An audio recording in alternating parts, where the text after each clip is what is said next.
সুদমুক্ত ঋণ দিয়েছিলেন। সংগ্রামী সাথীরা, তারেক রহমান বলেছেন বিএনপি যদি রাষ্ট্র পরিচালনার দায়িত্ব পায় তাহলে তিনি কৃষি বীমা চালু করবেন। অর্থাৎ এইবার যে তরিতরকারি আপনারা রোপণ করেছিলেন, যেটি বৃষ্টির কারণে ক্ষতিগ্রস্ত হলো, এটি যদি কৃষি বীমার আওতায় থাকতো তাহলে আপনার উৎপাদন খরচটা আপনাকে বীমা কোম্পানি দিয়ে দিতে পারতো, তাহলে আপনাদের পুঁজি নিঃস্ব হয়ে যেতেন না। আজকে যে মায়েরা অনেকক্ষণ যাবত অপেক্ষা করছেন কষ্ট করে আমাদের কথা শুনবার জন্য, তাদের জন্য একটু তারেক রহমানের বার্তা পৌঁছে দিতে চাই। তারেক রহমান বলেছেন আগামীতে যদি বিএনপি রাষ্ট্র পরিচালনার দায়িত্ব পায় তাহলে বাংলাদেশের গ্রামে গঞ্জে অসচ্ছল পরিবারের জন্য তিনি পারিবারিক কার্ড চালু করবেন। সেই কার্ডের বিনিময়ে সরকার প্রতিটি পরিবারকে তার অর্থনৈতিক অবস্থা অনুযায়ী 2 থেকে 5,000 টাকা পর্যন্ত প্রতি মাসে তারা সহায়তা করবে সরকারের পক্ষ থেকে। তারেক রহমান ওই টাকা দিয়ে আপনি কি করবেন? আপনার শ্বশুর শাশুড়ির ওষুধের খরচ মেটাবেন। আমাদের দল ক্ষমতা আসতে কি কি কৃষকদের জন্য করবে সেটা আপনাদের সামনে বর্ণনা করব। এরপরেও আপনারা যদি মনে করেন এই সকল প্রস্তাবের বাইরেও আপনাদের কোনো নতুন প্রস্তাব আছে, আপনারা আমার বক্তব্যের পরে এখানে এসে সেই প্রস্তাবগুলো দিলে আমরা সেটি লিখে রাখবো এবং আমরা আমাদের প্রিয় নেতা তারেক রহমানকে পাঠিয়ে দেব, যেন আগামীতে বিএনপি ক্ষমতা আসলে আপনাদের এই সেই দাবি বাস্তবায়ন করা হয়। কৃষকদের জন্য নিম্নলিখিত কর্মসূচি বাস্তবায়ন করার উদ্যোগ গ্রহণ করবে। কৃষকের উৎপাদিত ফসলে ন্যায্য মূল্য নিশ্চিতের জন্য ইউনিয়ন পর্যায়ে সরকারিভাবে ক্রয় কেন্দ্র স্থাপন করা হবে ইনশাআল্লাহ। কৃষকের জন্য শস্য বীমা চালু করা হবে।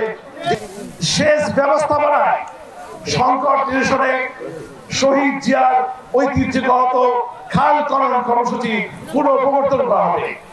সেচের পানির অপচয় রোধে দ্রুত সময়ের মধ্যে বাড়ির পাইপ লাইন পদ্ধতি স্থাপন করা হবে।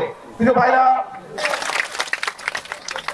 কৃষকের স্বার্থ ও উন্নয়ন সহ যাবতীয় অর্থনীতির বিকাশের জন্য কৃষি ভিত্তিক শিল্প কারখানা গড়ে তোলা হয় ব্যাপকভাবে ইনশাআল্লাহ। কৃষি ফসলের মজুতদারি ও একচেটিয়া কারবারি বন্ধ করার যথাযথ ব্যবস্থা গ্রহণ করা হবে।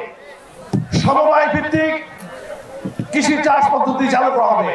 আপনাদের অনেকে জমি কম রয়েছে, সব কৃষক ভাইদের 2, 3, 5, 10 বিঘা তারা আধুনিক কৃষির যে ব্যবস্থাপনা, ট্রাক্টর, কম্বাইন্ড হারভেস্টর এই সকল আপনারা ব্যবহার করতে পারেন না। আজকে যদি সমবায় ভিত্তিতে 20, 30, 50 জন কৃষক একসাথে আপনারা সমবায় চালু করেন তাহলে এই সকল আধুনিক পদ্ধতি আপনারা গ্রহণ করতে পারবেন।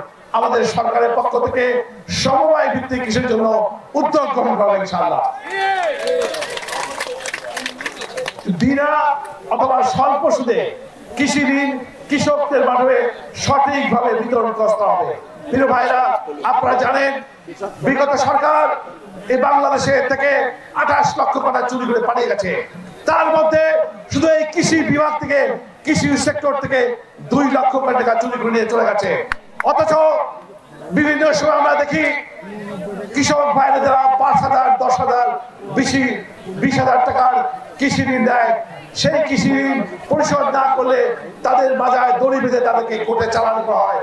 আমরা বিনা সুদে অথবা খুব অল্প সুদে কৃষি ঋণ চালু করার উদ্যোগ গ্রহণ করবে ইনশাআল্লাহ।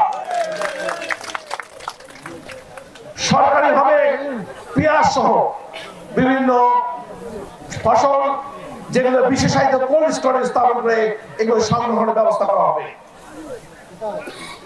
কৃষকদের মাঝে স্বল্প মূল্যে গুণগত মানসম্পন্ন বীজ বিতরণের লক্ষ্যে দেশের বিভিন্ন অঞ্চলে বীজ উৎপাদন ও পরীক্ষার ব্যবস্থা করা হবে এবং কৃষি বীজ ব্যাংক তৈরি করা হবে।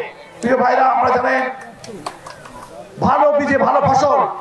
আজকে আমাদের যে দোকানপাটে স্বাভাবিক যে সকল বীজ বিক্রি হয় সেগুলো কিনে অনেক সময় কৃষকরা প্রতারিত হয়। বীজ লাগানোর পর অনেক সময় বীজে অঙ্কুরোদ্গম হয় না বা ফসল জানায় না। তাই বাংলাদেশের প্রতিটি অঞ্চলে আমাদের সরকারের পক্ষ থেকে বীজ ব্যাংক স্থাপন করা হবে, যাতে কৃষকরা স্বল্প মূল্যে যেমন করে কৃষি বীজ পাবে এবং কৃষি মানসম্পন্ন বীজের নিশ্চয়তা প্রদান করা হবে। জাতীয় বাজেটে কৃষিতে মোট জিডিপি 8% বরাদ্দ দেওয়ার ব্যবস্থা করা হবে। বর্তমান যে কৃষি রয়েছে এতে জাতীয় বাজেটের মাত্র 4 ভাগ বরাদ্দ রয়েছে, আমরা এটি ডবল বা 8 ভাগ করার প্রস্তাব করেছি। প্রান্তিক কৃষকদের প্রাথমিক কৃষি শিক্ষা চালুর উদ্যোগ গ্রহণ করা হবে। প্রিয় ভাইরা, আজকে সারা বিশ্বে আধুনিক কৃষি ব্যবস্থা চালু করা, বিজ্ঞান ভিত্তিক কৃষি ব্যবস্থা চালু করা, অথচ বাংলাদেশের অধিকাংশ কৃষক ভাইরা তাদের আধুনিক কৃষির পর তাদের জ্ঞান বিজ্ঞানের অভাব রয়েছে। আমরা এই জন্য গ্রামে গ্রামে কৃষি শিক্ষা চালু করার উদ্যোগ গ্রহণ করব ইনশাআল্লাহ। শস্য মাড়াইয়ের জন্য স্থানীয় খাস জমিগুলো ফসল মাড়াইয়ের উপযোগী করে গড়ে তুলে কৃষকদের মাঝে বরাদ্দ করা হবে। বিভিন্ন জায়গায় খাস জমিগুলো রয়েছে, এগুলো আমরা দরিদ্র কৃষকদের মধ্যে দিব, যারা তারা ব্যবহার করে কৃষির উন্নয়ন ঘটাতে পারে। মহিলা কৃষি শ্রমিকদের জন্য আমিষ ও ভিটামিন যুক্ত খাবার সরকারিভাবে বিতরণ গ্রহণ করা হবে।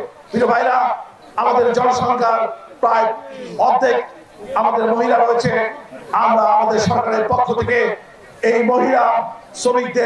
মহিলাদেরকে কৃষিকে সম্পৃক্ত করে বাংলাদেশে কৃষিকে একটি সফল কৃষিতে পরিণত করতে হবে।